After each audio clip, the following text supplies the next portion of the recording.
दोस्तों, एसपी साहब एक पर्सनल गाड़ी से कहीं जा रहे थे, तभी रास्ते में अचानक से एक पुलिस नाका आता है और वहां पर कुछ पुलिस वाले एसपी साहब की उस पर्सनल कार को रुकवा लेते हैं और ड्राइवर से कागज मांगने लगते हैं। अब ड्राइवर अपने कागज दिखा देता है, लेकिन इसके बावजूद भी तरह तरह के नियम कानून बताकर वे उस ड्राइवर से पैसे ऐंठना चाहते हैं। इसके बाद जो एसपी साहब होते हैं वह बीच में बोलने लगते हैं और उन्हें समझाते हैं कि ऐसा नहीं किया करते, ये गलत बात है। लेकिन तभी जो पुलिस वाले वहां पर होते हैं वह इस बात को सुनकर थोड़े से गर्म हो जाते हैं और एसपी साहब को धमकाने लगते हैं। वे कहते हैं कि अगर तुम इस तरह से करोगे तो हम तुम्हें थाने ले जाएंगे और फिर तुम देख लेना तुम्हारा क्या हाल होता है। इस बात को सुनकर एसपी साहब को भी थोड़ा सा गुस्सा आता है, तो वह भी गुस्से में कह देते हैं कि चलो ठीक है, हम थाने ही चलते हैं और देखते हैं तुम हमारा क्या करोगे।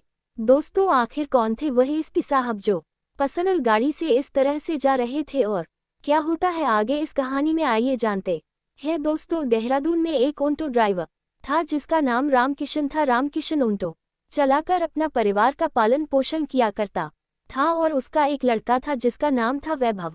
वैभव अभी स्कूल में पढ़ रहा था और पढ़ाई में काफी होशियार था, क्योंकि वह अपने पिता को जब भी देखा करता तो मन ही मन सोचता कि मैं इतनी पढ़ाई करूंगा और कामयाब बनूंगा जिससे मेरे पिता ऑटो चलाना बंद कर दे। इसी तरह से बच्चा पढ़ता लिखता रहता है और धीरे धीरे वैभव की ग्रेजुएशन भी पूरी हो जाती है। ग्रेजुएशन करने के बाद वह यूपीएससी की तैयारी करता है और अपने घर से ही एग्जाम देने का मन बना लेता है। उसके बाद वैभव मेहनत करता है और मेहनत करने के बाद यूपीएससी के प्री एग्जाम में बैठता है। अब जैसे ही उसका रिजल्ट आता है तो उसके हौसले एकदम से टूट जाते हैं, क्योंकि इस टेस्ट में वह फेल हो चुका था और उसने इस टेस्ट के लिए बहुत मेहनत की थी। यहाँ तक कि उसके माता पिता को भी ये पता था कि बेटा बहुत मेहनत कर रहा है और ये तो इस टेस्ट को कर ही लेगा, क्योंकि वैभव अपने घर के अंदर लगभग 14 से 16 घंटे तक पढ़ाई किया करता था और इसके बावजूद भी वह टेस्ट में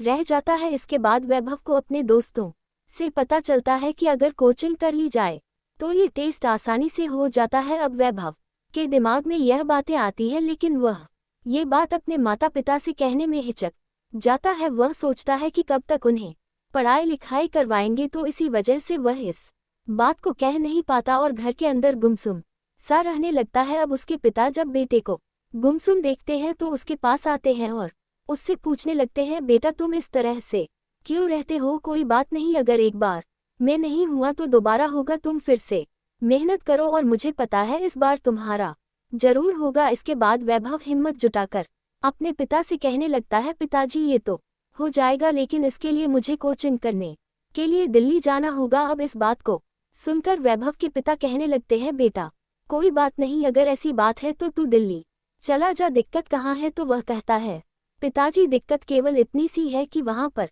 पढ़ाई करने में थोड़ा सा खर्च ज़्यादा आएगा और मैं कब तक आपके ऊपर बोझ बना रहूँगा, इसी वजह से मैं ये बात आपसे कह नहीं पा रहा था और मैं नहीं चाहता कि अब मैं आपके ऊपर बोझ बनूं और आप मेरी पढ़ाई में पैसा लगाएं। इसके बाद उसका पिता उसके सिर पर हाथ फेरता है और कहता है, बेटा मुझे लगता है शायद तू बड़ा हो गया है, लेकिन ये बात समझ लेना, माता पिता के लिए बच्चा हमेशा बच्चा ही रहता है, चाहे वह कितना ही बड़ा क्यों ना हो जाए। तो हमारी अमूल्य निधि है, अगर तू पढ़ लिख कर बड़ा अधिकारी बन गया या तेरी अच्छी सी नौकरी लग गई तो इसमें हमें ही फायदा होगा और हमारा भी जीवन अच्छी तरह से व्यतीत होने लगेगा। तो तू ऐसा कर, दिल्ली चला जा और अपनी पढ़ाई लिखाई को चालू कर, पैसों की चिंता मत कर, सारे पैसे मैं तुझे भेज दूंगा और कोई भी दिक्कत नहीं होगी। इसके बाद वैभव दिल्ली चला जाता है यूपीएससी की कोचिंग करने के लिए और वहीं रहकर कोचिंग करने लगता है। धीरे धीरे समय बीतता है और 2 साल बाद उसकी मेहनत रंग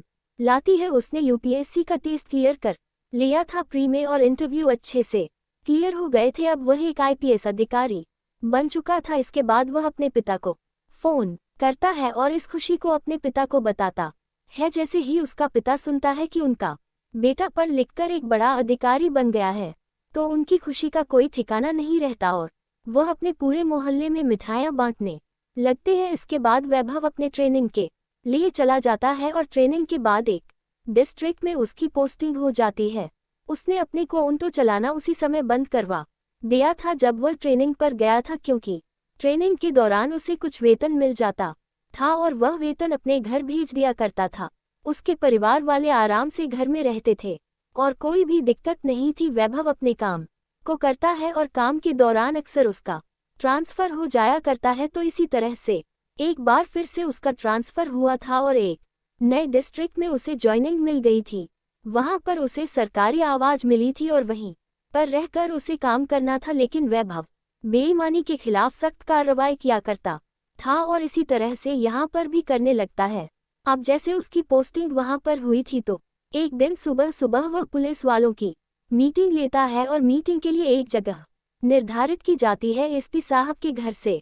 वह जगह लगभग 3 किलोमीटर दूर थी और सुबह सुबह साधारण से कपड़ों में एसपी साहब वहां से अपने ड्राइवर के साथ गाड़ी में बैठकर उस मीटिंग को अटेंड करने के लिए चले जाते हैं। वहां पर जाने के बाद उन्होंने ड्राइवर से कह दिया था कि तुम वापस चले जाओ और जब मुझे आना होगा मैं तुम्हारे पास फोन कर दूंगा। इसके बाद एसपी साहब वहां की मीटिंग लेते हैं और मीटिंग लेने के बाद वहां से पैदल पैदल चलने लगते हैं। वह मन में सोच रहे थे कि ड्राइवर को क्या ही बुलाना, ज्यादा दूर थोड़ी ना है, 3 किलोमीटर ही है और इतना सफर तो मैं आसानी से तय कर लूंगा। क्योंकि एसपी साहब जब अपने गांव में रहा करते थे तो वह ढेर सारी दूरी ऐसे ही तय कर लिया करते थे। ये दूरी उनके लिए कुछ भी नहीं थी। तो इसी वजह से ईपी साहब सोच रहे थे कि वह पैदल ही अपने आवाज तक पहुंच जाएंगे और ड्राइवर को अपने पास नहीं बुलाएंगे। उनके दिमाग में कॉलेज के वह दिन याद आ रहे थे जब उनके पिता उन्हें पढ़ाया करते थे और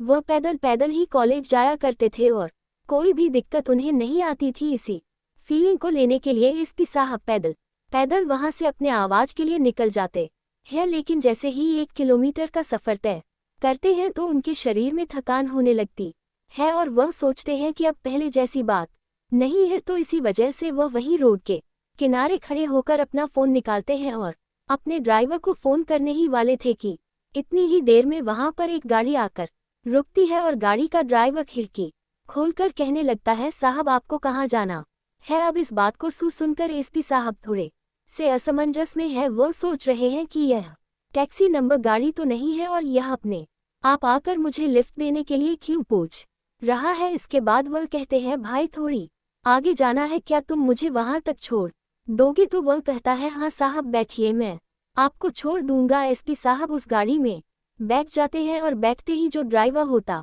है वह कहता है, साहब वहां तक जाने के लिए 50 लगेंगे और 50 आपको देने होंगे। इसके बाद एसपी साहब कहते हैं, हाँ वह बात तो ठीक है, 50 मैं आपको दे दूंगा, लेकिन मुझे तुमसे एक बात पूछनी थी। तो ड्राइवर कहता है, साहब पूछिए क्या बात है। तो एसपी साहब कहते हैं, ये बताओ तुम्हारी यह पर्सनल नंबर गाड़ी है और तुम इससे सवारियों का काम करते हो, यह अच्छी बात है। तो वह कहता है, नहीं साहब ये मेरी गाड़ी नहीं है, मैं एक मालिक की गाड़ी चलाया करता हूँ और जब मैं वहां से वापस लौटता हूँ तो कुछ सवारियां बैठा लिया करता हूँ, कम से कम चाय पानी का खर्चा निकल आता है। इस बात को सुनकर एसपी साहब मुस्कुराने लगते हैं और कहते हैं, चलो अच्छी बात है, मेहनत करके अपने चाय पानी का खर्चा निकाल रहे हो, ना कि यह गाड़ी का तेल बेच दिया या फिर टायरों को चेंज करा दिया। इसके बाद ड्राइवर हंसने लगता है और कहता है, साहब ये चीज हमने सीखी ही नहीं है, हमें तो केवल इतना पता है कि जो हमारी मेहनत का है वह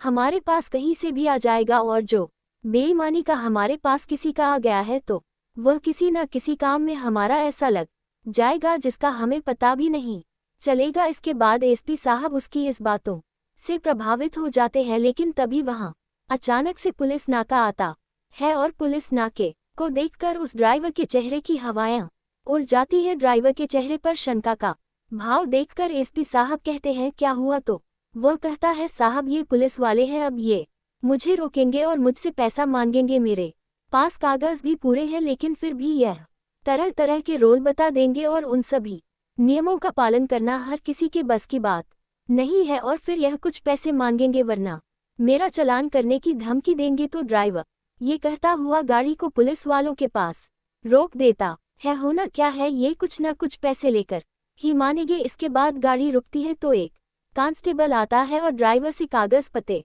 की जांच करने लगता है। ड्राइवर उनको पूरे कागज दिखा देता है और कागज दिखाने के बाद भी वह कांस्टेबल तरह तरह से रोल बताता है।